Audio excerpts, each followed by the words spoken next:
ang tawag dito, mouthpiece, dahil dyan po kayo nagsasalita. Ito naman, kung maririnig niyo yung kausap ninyo, earpiece. Yan. So kung sinasabi ninyong hindi nila kayo marinig pag nagsasalita kayo, yan.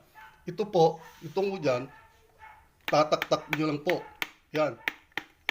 Yan, ganyan, mga 5 times. At pag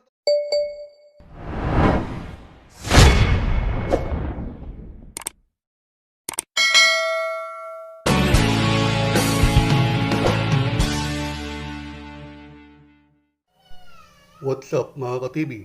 Andito na naman po inyong lingkod, DebedRomanTV, na muli magbabahagi sa inyo ng konting kaalaman tungkol po sa PLDT Internet Service. At kung bago pa lang po kayo sa channel ko ay please make sure na nakapag-subscribe na po kayo at pakiclick na rin po yung notification bell para updated po kayo sa mga susunod ko pang mga videos. Okay? At umpisa na po natin. Ang ating pong topic ngayon ay yung na-i-upload ko na rin pong video 1 year ago, yung how to use PLDT Landline phone, no? So, ngayon, ganito na po yung pinaka-latest edition kung paano natin po gagamitin ang ating PLDT Landline phone, no?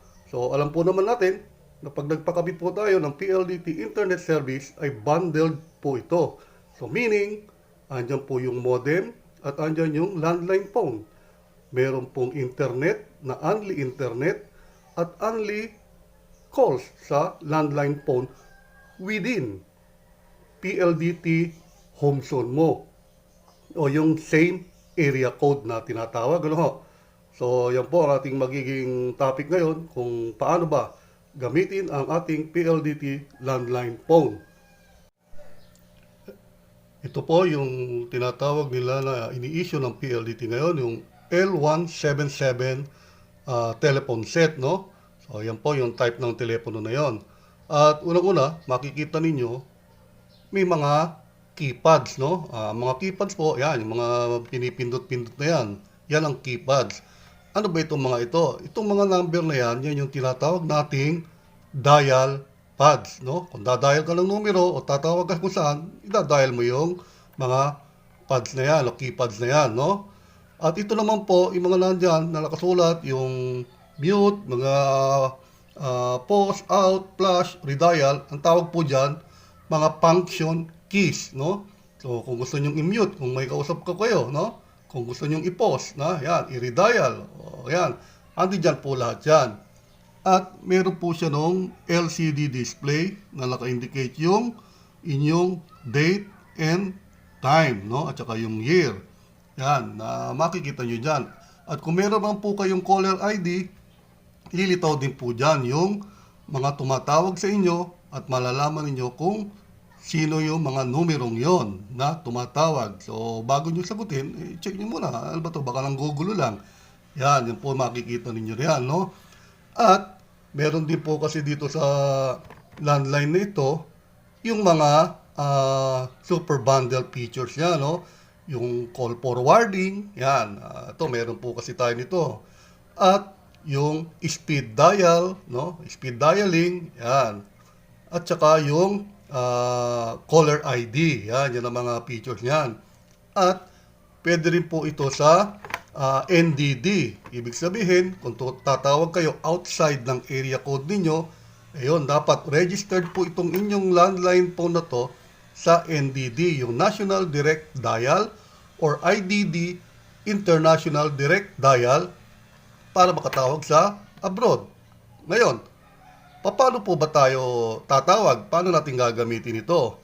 Unang-una, ito pong landline phone ninyo, kung same area code kayo, katulad dito sa amin sa Pangasinan, ang idadial nyo lang po ay yung landline number. Hindi na kailangang ilagay yung area code. Kagaya ng Pangasinan, ang area code po namin dito is 075. So, hindi mo na kailangang i-dial yun, kundi yung number lang na gusto mong tawagan. Halimbawa, tatawagan mo 522-10000. Yan.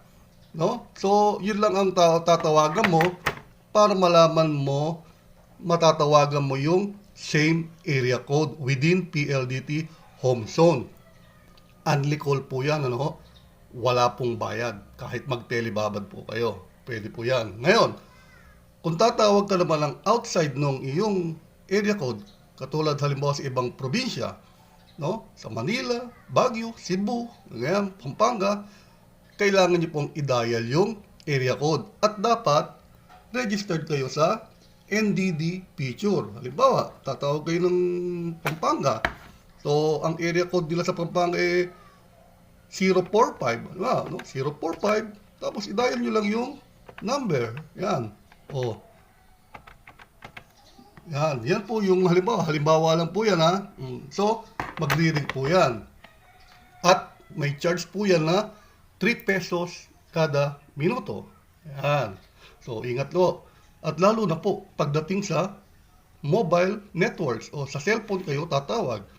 Maski na katabi nyo lang yung cellphone o yung cellphone yung tatawagan nyo o ibang kapitbahay ninyo o ibang kamag-anak ninyo sa ibang probinsya o sa abroad, naku, yun po, dapat idadial ninyo yung kanyang mobile network code. Halimbawa, tatawag po tayo ng cellphone, idadial nyo lang ng direct yung kanyang cellphone number. Like, kung sa smart naman, idadial nyo lang yung 0919. So, yan po yung mobile code ng smart. Tapos, halimbawa, ito na yung number niya, cellphone number. Yan. So, yan po yung tatawagan ninyo. So, idadial nyo lang ng direkta yung numero na gusto nyong tawagan. Yan. So, ganun lamang po dapat registered sa NDD. At kung sa abroad naman, idadial ninyo yung country code, no? Tapos yung exit code na 00. Ayan, yung 00 exit code po yon para makatawag sa abroad. So, yan po ang mga paano gamitin ang ating landline phone. At isa pa, pag pinalitan po ito, halimbawa, defective, papalitan, meron po yung lalagyan ng batteries, no? So, may baterya po yan. At siguraduhin niyo pag pinalitan ng technician, may kasamang baterya. Kasi yung iba, tinatanggal yung baterya, hindi sinasama yung baterya. So, dapat meron po yun, ano? Although gagana naman siya kahit na walang baterya, pero hindi gagana yung LCD ninyo dahil dyan sa baterya. At isa pa po, dapat bago magpalit ng baterya, tatanggalin niyo po yung line cord niya, no? Ito, tatanggalin niyo po yan para hindi masira yung inyong LCD. Yan. So, ganun po ang style niyan. At, ang meron naman pong iba, nagtatanong, bakit naman po tinatawagan namin hindi nagre-ring? Yan. Kung hindi nagre-ring, check nyo lang po yung dito, sa may gilid po dito. Ayan, no? Meron pong nakalagay na ringer off, ringer high, ringer low. Yan. So, pwede nyo po yung i-adjust. Ha? So, kung hindi nagre-ring. Yan. At tapos, yung iba naman, ang sinasabi nila, paano yun? Tinatawagan namin, hindi kami marinig. So, hindi kami marinig. Ibig sabihin, may problema sa, baka hindi ho nakakarating yung boses ninyo doon sa tinatawagan nyo. Kaya, hindi kayo marinig, pero naririnig nyo siya. Iangat nyo lang po ito. Itong handset na tinatawag, yan, tanggalin nyo po itong coil cord. Ang tawag po dito, coil cord. Kaya kasi naka-coil. Ang tawag lang po dito, line cord. Tawag dito, handset. Ang tawag dito, base ng telepono.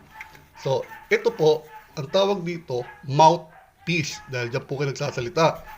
Ito naman, kung maririnig nyo yung kausap ninyo, earpiece. Yan. So, kung sinasabi ninyong hindi nila kayo marinig pag nagsasalita kayo, yan. Ito po, itong mouthpiece na yan, baka barado na po sa katagalan, yung alikabok, o siyempre, lagi kayo nagsasalita, kung medyo medyo hindi naman sa ilalo, may baka natatalsik-talsikan ng laway, yan, so medyo nag-stack up na po yan. Ang gagawin nyo lang po dyan, tatak-tak nyo lang po, yan, ganyan, mga 5 times. At pagkatapos, pwede nyo nang ibalik, no? At kung wala talagang diferensya yan, yan po ay gagana, no? So, ganun po ang gawin nyo lang, no? Yan. Tapos, balik nyo yan. O, ganyan ang style po niyan.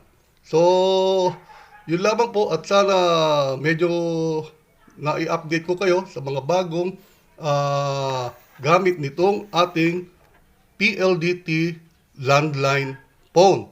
So, sa muli, ito po ang inyong lingkod, Debed Roman TV. Bye!